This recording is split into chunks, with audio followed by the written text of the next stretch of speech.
Perkenalkan, saya Elin Permatasari dari Program Studi Manajemen, Fakultas Ekonomi dan Bisnis Universitas Buana Perjuangan Karawang. Di sini saya akan mempresentasikan hasil analisis saya mengenai analisis studi kelayakan bisnis pabrik kopi pada PT SIC Farms dengan produk stok kopi di Karawang, Jawa Barat. Mata kuliah ini diampu oleh Bapak Dr. Insinyur Uus Muhammad Darul Fadli SEMM. Baik, yang akan saya sampaikan terkait presentasi kali ini yaitu ada 5 bab. Bab yang pertama ada identitas perusahaan, bab yang kedua ada aspek legal bisnis, bab yang ketiga ada aspek pasar dan pemasaran, bab yang keempat ada aspek teknis, dan bab yang kelima ada aspek finansial dan keuangan. Bab yang pertama, identitas perusahaan. Di sini ada latar belakang dan gambaran umum potensi usaha. Latar belakang dari usaha ini yaitu dengan melihat tingkat stres di kalangan masyarakat yang semakin meningkat, baik itu stres karena pekerjaan, urusan kantor, urusan rumah, tugas, dan lain-lain, membuat masyarakat membutuhkan sesuatu untuk sekedar pelepas lelah atau sebagai teman untuk menemani aktivitas mereka. Kopi menjadi pilihan favorit di masyarakat. Kopi juga dipercaya sebagai penghilang stres.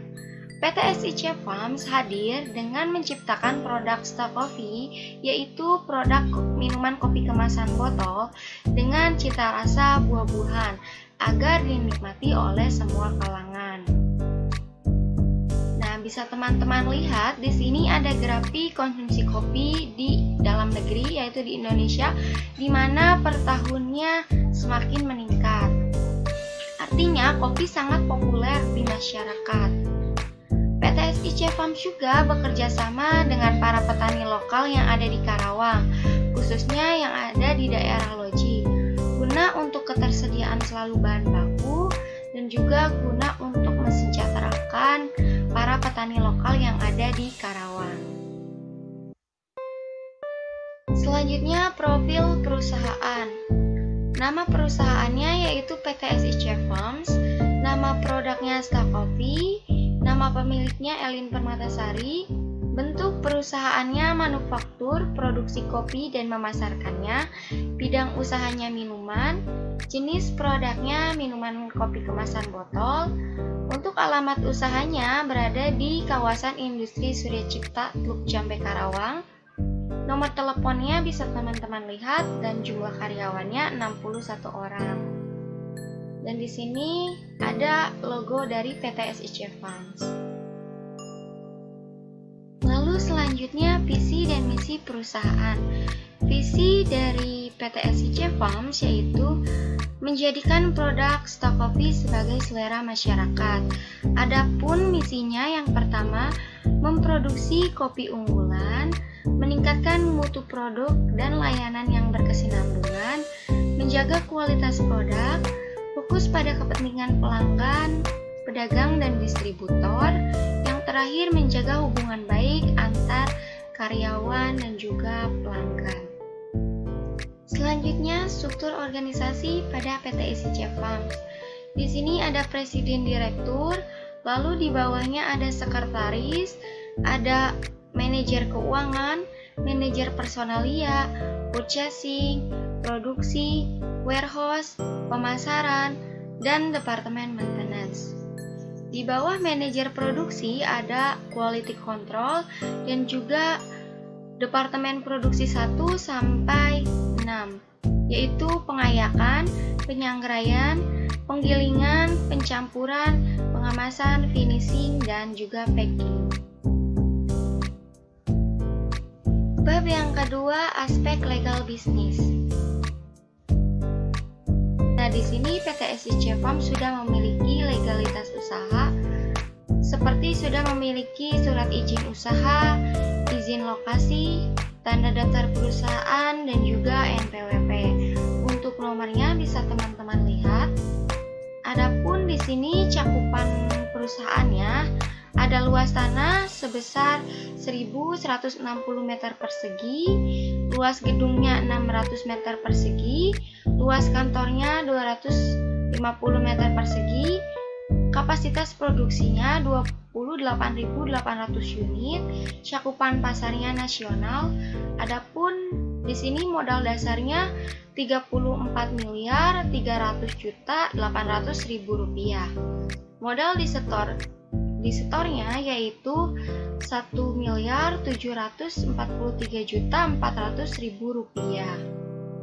Dan modal ditempatkannya yaitu 36.044.200.000 rupiah. Bab 3, aspek pasar dan pemasaran. Di dalam aspek pasar ada yang namanya permintaan, penawaran, dan juga pesaing. Dalam perkembangan kopi saat ini sedang berada di puncak populer. Seperti yang sudah tadi saya jelaskan bahwa tingkat konsumsi kopi di Indonesia per tahunnya semakin meningkat. Dan kopi sekarang menjadi lifestyle atau gaya hidup di kalangan masyarakat. Karena kopi dapat dicampurkan dengan berbagai minuman maupun makanan, sehingga lebih diminati. Maka tidak sedikit orang yang membutuhkan kopi untuk sekedar pelepas lelah atau sebagai teman untuk menemani aktivitas mereka. Tentunya mereka akan memilih produk yang berkualitas tinggi dan juga terjamin dari segi keamanan, kehalalan, kepraktisan, dan sebagainya. Untuk penawarannya sendiri, perkembangan penawaran di sektor pengolahan kopi sekarang sudah sangat berkembang, ditandai dengan banyaknya perusahaan dan juga industri rumahan yang bergerak di bidang pengolahan kopi. Melihat dari perkembangan permintaan dan penawaran, ini menjadi peluang untuk PT SIC Farms bergerak di bidang pengolahan kopi. Lalu di sini ada pesaing dari produk stok kopi, diantaranya Cavella, Luwak White Coffee, Kapal Api, Nescafe, Torabika, ABC, Top Kopi, dan sebagainya. Selanjutnya aspek pemasaran. Di dalam aspek pemasaran ada yang namanya segmentasi pasar. Nah, segmentasi dari produk stok kopi ini dilihat dari segi geografis, yaitu mencakup seluruh wilayah di Indonesia. Segmen utamanya yaitu wilayah Karawang dan Jabodetabek. Kenapa Karawang menjadi segmen utama? Karena stok kopi ini menggunakan pemasaran akar rumput. Untuk segi demografis, itu semua kalangan dan golongan usia dapat menikmati stok kopi ini, kecuali anak-anak di bawah umur 2 tahun. Untuk psikografisnya sendiri, yaitu semua konsumen yang memiliki gaya hidup praktis. Dan dari segi perilaku, yaitu semua konsumen dengan berbagai variasi perilaku. Adapun target utama dari produk stok kopi ini yaitu bisnis retail seperti Alfamart, Indomaret, supermarket, dan sebagainya. Dan target yang kedua yaitu warung-warung yang menjual berbagai makanan dan minuman. Adapun target konsumen yang ditujunya yaitu konsumen yang mengutamakan kualitas dan mengkonsumsi atau memakai produk sesuai dengan kriteria yang baik. Selanjutnya, positioning. Strategi yang dilakukan agar posisi produk ada di pemikiran konsumen. Hal yang pertama dilakukan yaitu penentuan nama produk atau merek. Di sini menggunakan nama stok kopi dengan harapan konsumen bisa puas dengan produk stok kopi ini dan juga memberikan loyalitasnya terhadap produk ini dan seolah-olah konsumen terjebak dalam produk ini. Adapun saluran pemasarannya yaitu menggunakan 4 level jaringan distribusi. Yang pertama dari produsen ke konsumen, di mana konsumen bisa memesan langsung produk stok kopi ini melalui website www.sikopifarms.co.id. Lalu yang kedua, dari produsen ke pengecer lalu ke konsumen. Untuk yang ketiga, dari produsen ke distributor, ke pedagang besar baru ke konsumen. Dan yang terakhir, dari produsen ke distributor, ke pedagang besar, ke pengecer baru ke konsumen. Selanjutnya bauran pemasaran. Di dalam bauran pemasaran ada produk, harga, lokasi, promosi, dan juga perencanaan pasar. Produk dari PT SIC Farms yaitu minuman kopi kemasan botol dengan rasa buah-buahan. Tujuannya yaitu agar konsumen dapat merasakan sensasi yang berbeda dan bervarian. Untuk harganya sendiri, produk Stacovi ini dijual dalam satu box isi 24 botol dengan harga Rp212.600. Untuk lokasinya, PT SIC Farms berada di kawasan industri Surya Cipta, Teluk Jambe, Karawang, sehingga mudah ditemukan dan mudah diakses.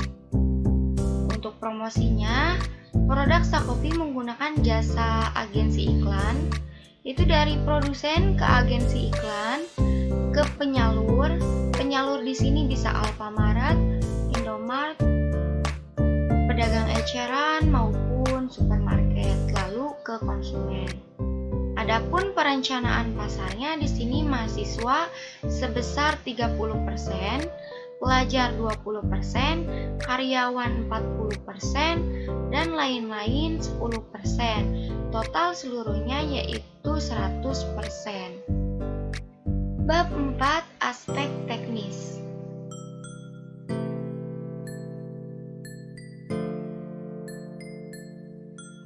Di bab 4 ini ada cakupan produksi.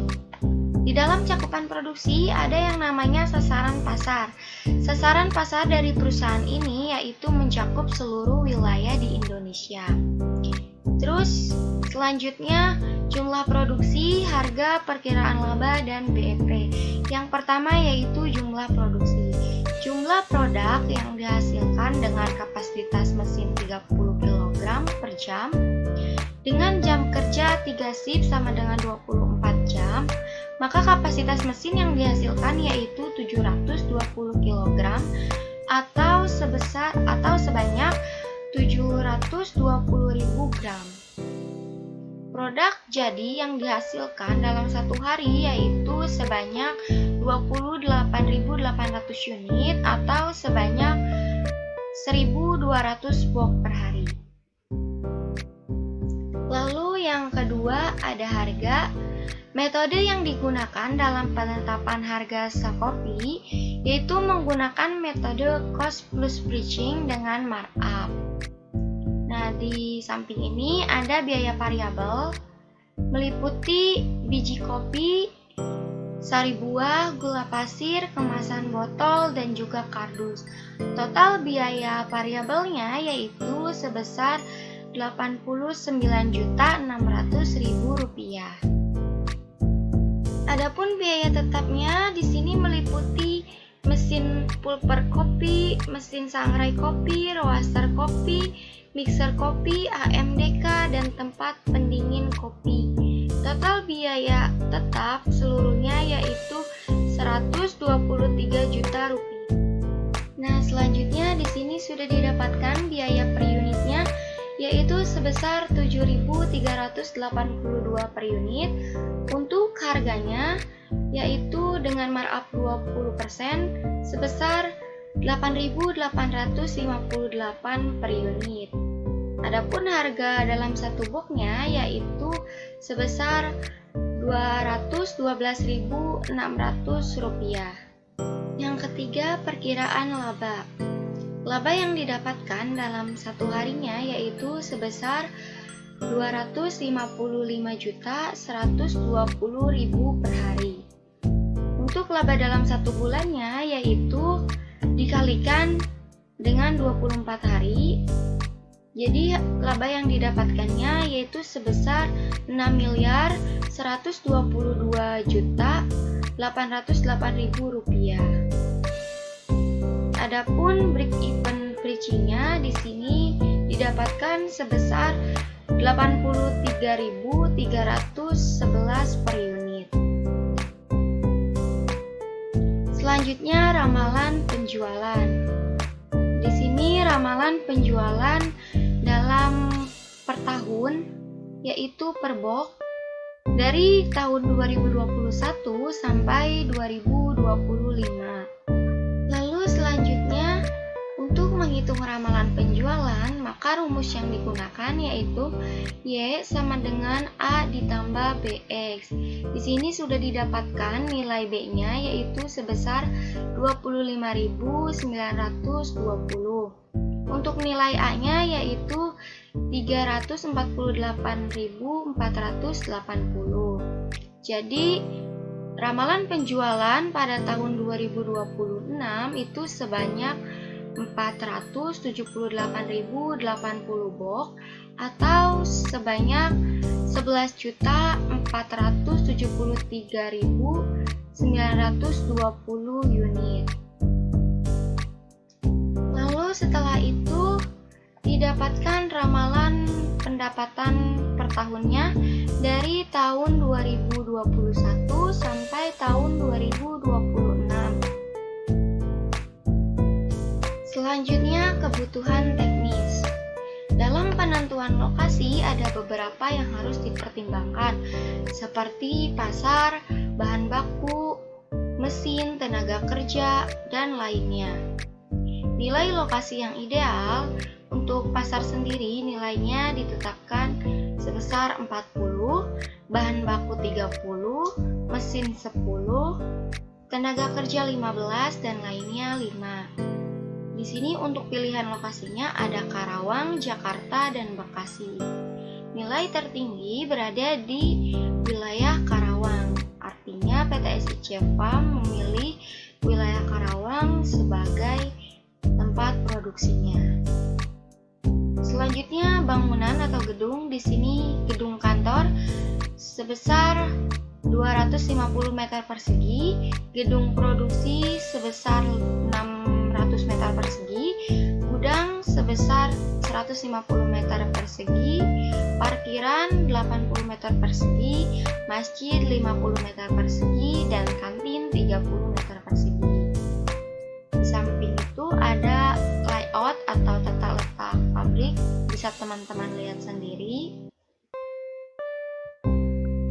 Ada peralatan produksi, di sini ada mesin pulper kopi, sangrai kopi, roaster, mixer, AMDK, dan tempat pendingin kopi. Untuk jumlah barang dan harga per unitnya bisa teman-teman lihat. Lalu ada peralatan produksi pendukung yaitu mobil dan Crisbo troli. Jumlah barangnya dan harganya bisa teman-teman lihat. Berikutnya bahan baku utama yang digunakan di sini ada biji kopi, sari buah, dan juga gula pasir. Adapun bahan baku pendukungnya yaitu kemasan botol dan juga kardus. Total bahan baku pendukung yaitu 6 juta rupiah. Selanjutnya proses produksi dan siklus produksi, di mana siklus produksi dari supplier ke pendistribusian. Adapun proses produksinya yang pertama itu pengayakan, di mana biji kopi diayak dan disortir, lalu kemudian disangrai dengan suhu atau tingkat yang telah ditentukan. Setelah proses penyangkraian, maka biji kopi didinginkan selama 15 menit. Setelah itu digiling dengan halus, lalu dicampurkan dengan gula, sari buah, dan juga air. Sebelum pengemasan, maka kopi yang sudah dicampurkan tadi melewati proses quality control dulu, baru dikemas dan di packing. Setelah itu melewati quality control lagi, baru didistribusikan. Selanjutnya kebutuhan tenaga kerja. Di sini direktur 1 orang, sekretaris 1 orang, manajer 6 orang, resepsionis 1 orang, staf 7 orang, operator produksi 28 orang, keamanan 2 orang, office boy 5 orang, kurir 10 orang, dan total semuanya yaitu 61 orang. Bab yang terakhir yaitu bab 5, aspek finansial atau keuangan. Nah, ada biaya kebutuhan investasi, yang pertama biaya prainvestasi sebesar 250 juta. Lalu yang kedua ada biaya aktiva tetap, meliputi biaya pembelian tanah, biaya bangunan dan prasarana, diantaranya bangunan kantor, gedung produksi, gudang, masjid, kantin, parkiran, pagar dan tanaman, mobil, krispul troli, jalan, dan penerangan. Total biaya bangunan dan prasarana yaitu sebesar 3.717 juta rupiah. Lalu selanjutnya ada biaya pembelian peralatan. Ada mesin pulper kopi, sangrai kopi, roaster, mixer, AMDK, dan juga tempat pendingin kopi. Total biaya pembelian peralatan yaitu sebesar 123 juta rupiah. Selanjutnya, inventaris kantor, diantaranya meja, kursi, lemari dan rak, komputer, laptop, dan telepon. Total biaya inventaris kantor seluruhnya yaitu 170.400.000 rupiah. Lalu yang ketiga ada aktiva tidak berwujud, diantaranya merek dagang sebesar 3 juta rupiah. Jadi jumlah kebutuhan investasi seluruhnya yaitu sebesar 7.743.400.000 rupiah. Dana yang tersedia atau modal sendiri yaitu sebesar 1.743.400.000 rupiah. Adapun dana pinjamannya yaitu sebesar 6 miliar rupiah. Lalu selanjutnya penyusutan. Di sini ada 9 barang yang disusutkan, diantaranya mesin pulper kopi, sangrai kopi, roaster kopi, mixer kopi, AMDK, tempat pendingin kopi, mobil, bangunan, dan inventaris kantor. Dan total biaya penyusutan seluruhnya yaitu sebesar 799.680.000 rupiah. Biaya operasional. Biaya operasional di sini meliputi biaya bahan baku, biaya tenaga kerja, biaya listrik dan air, biaya pemasaran, biaya transportasi, biaya perawatan. Untuk total per bulannya yaitu sebesar 2.528.400.000 rupiah. Adapun total biaya operasional per tahunnya yaitu 30.460.800.000 rupiah.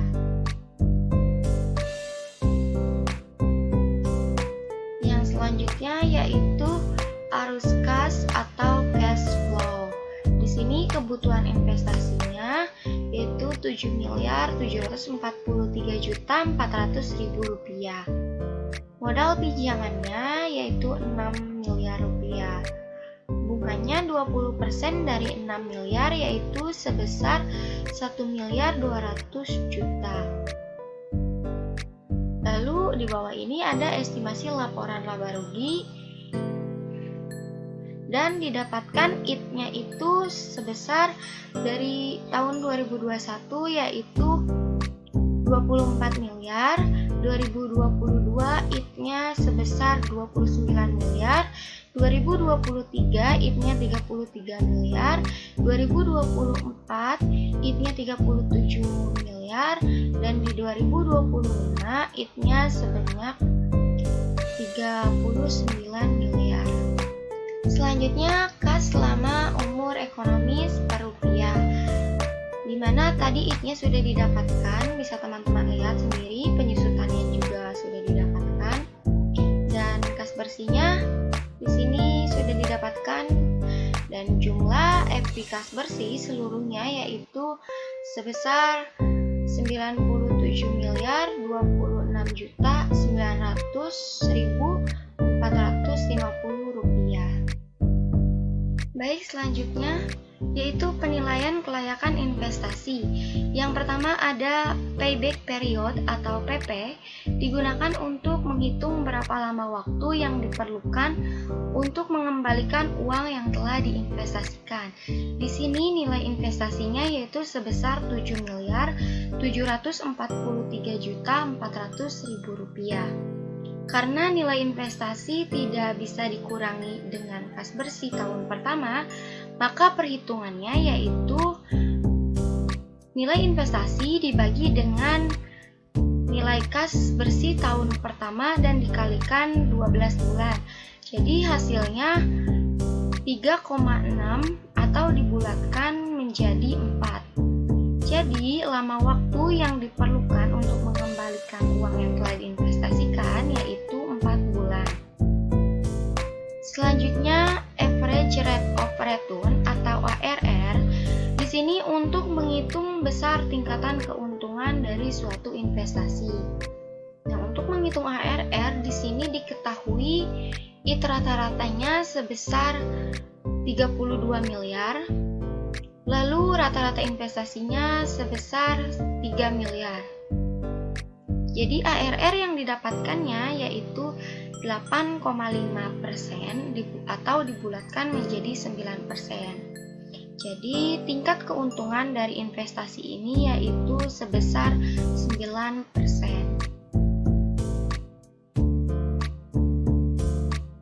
Selanjutnya net present value atau NPV, yaitu selisih antara penerimaan kas di masa yang akan datang dengan nilai investasi yang telah dikeluarkan. Didapatkan NPV-nya yaitu sebesar 89.283.500.450 rupiah. Jika NPV lebih dari 0, maka usaha atau investasi dikatakan layak atau baik. Lalu selanjutnya, internal rate of return atau IRR digunakan untuk melihat tingkat kelayakan investasi tersebut. Nah, di sini IT rata-ratanya 32 miliar. Untuk perkiraan PP-nya yaitu sebesar 0,30. Dalam tabel A1 tahun kelima, diketahui yang terdekat dengan angka 0,30 adalah 0,303 dengan diskon faktor 27%. Secara subjektif, diskon faktor dikurangi 2% menjadi 25%, sehingga NPV-nya dapat dilihat pada tabel berikut. Nah, di sini tabel NPV dari diskon faktor 25% dan juga 27% per rupiah. Didapatkan hasil EPI kas bersihnya untuk diskon faktor 25% sebesar 86 miliar, EPI investasinya sebesar 7 miliar, dan NPV-nya yaitu sebesar 78 miliar. Adapun EPI kas bersih untuk diskon faktor 27% yaitu sebesar 82 miliar, untuk EPI investasinya sebesar 7 miliar dan NPV-nya sebesar 75 miliar. Setelah melakukan perhitungan, maka didapatkan IRR-nya yaitu sebesar 25,42. Jadi tingkat kelayakan investasi ini yaitu sebesar 25%. Dan yang terakhir, Profitability Index atau FI, yaitu perbandingan antara arus kas bersih di masa yang akan datang dengan nilai investasi yang telah dikeluarkan, di mana sudah didapatkan nilai FI-nya di sini 12,5% atau dibulatkan menjadi 13%. Jika FI lebih dari 1, maka investasi layak atau diterima. Setelah dilakukan perhitungan menggunakan alat ukur seperti PP, ARR, NPV, IRR, dan FI, hanya ARR dikatakan tidak layak. Tetapi untuk kesimpulan pada aspek keuangan seluruhnya, bahwa investasi pada perusahaan ini layak dijalankan. Baik teman-teman, dari materi yang sudah tadi saya paparkan, maka ditarik kesimpulan bahwa usaha pengolahan kopi, Star Coffee, sudah termasuk dalam kategori perusahaan yang layak dijalankan.